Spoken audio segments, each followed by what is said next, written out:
Department of Justice civil rights investigation of Phoenix police enters the second year. One of the major issues is how officers handle interaction with people who have disabilities, especially mental illness.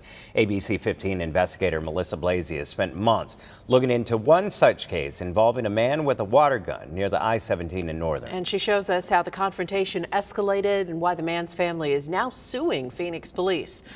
A warning in all of this. This video is intense and this story might be difficult for some viewers to watch. A portrait of Stanley Howard put out on the curb with the garbage after his death.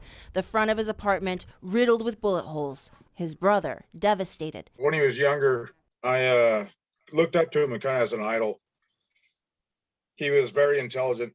We talked to John Howard a few weeks after Stanley died in the summer of 2021. On a night, he made more than 20 calls to 911 using obscenities. You get here now, you making threats and saying he was hurt. I cut myself on the place where you would commit suicide. This is body cam video of the first time police came to his doorstep that night. All right, have a good night, sir.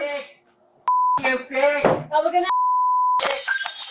Stanley had smashed his hand through his front window, but the officers walked away.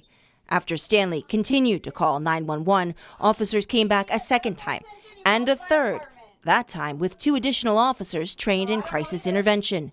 I got blood all over the damn house. Well, the fire department's here. Can they help you? No, they're idiots. Okay, well, why are you calling them then? The officers were unable to de-escalate. I have a gun. You have a gun. Yes, I have a gun. Put it down, man. Several officers opened fire, killing Stanley. In talking to Stanley's family and neighbors, we kept hearing the same thing. It's sad that it had to end this way. We found that there was a series of missed opportunities to intervene prior to the police shooting. John says Stanley was struggling with mental health issues, believed to be schizophrenia and major depression. He was not a bad man. He went bad because his mind went bad on him, and we needed to determine that a lot sooner than what we did. I tried, but I wasn't listened to. 1 month before Stanley's death, John received a strange package from his brother in the mail and asked for a welfare check. Phoenix police told ABC 15 that Stanley said that he did not want to harm himself or others at that point, so they left. Phoenix PD's crisis intervention team also interacted with Stanley in 2020, determining he potentially needed mental health services, and they gave him a referral. They also were at his house on June 25th and 26, 2021, just days before the July 8th shooting.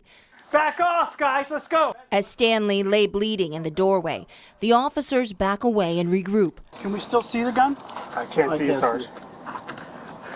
And I'm going to assume that one of us saw it? I did. Yeah, I saw it on his right hand. When they go to collect the gun, they realize it's a red plastic water pistol. We've got to do better at this. I mean, that's just bottom line. John filed a federal civil rights lawsuit against Phoenix police, saying each defendant had a duty to conform to the standard of care for serving citizens with mental illness, noting their failure to get Stanley Howard to a mental health counselor and/or facility. And as a result, Howard died at the hands of the defendants.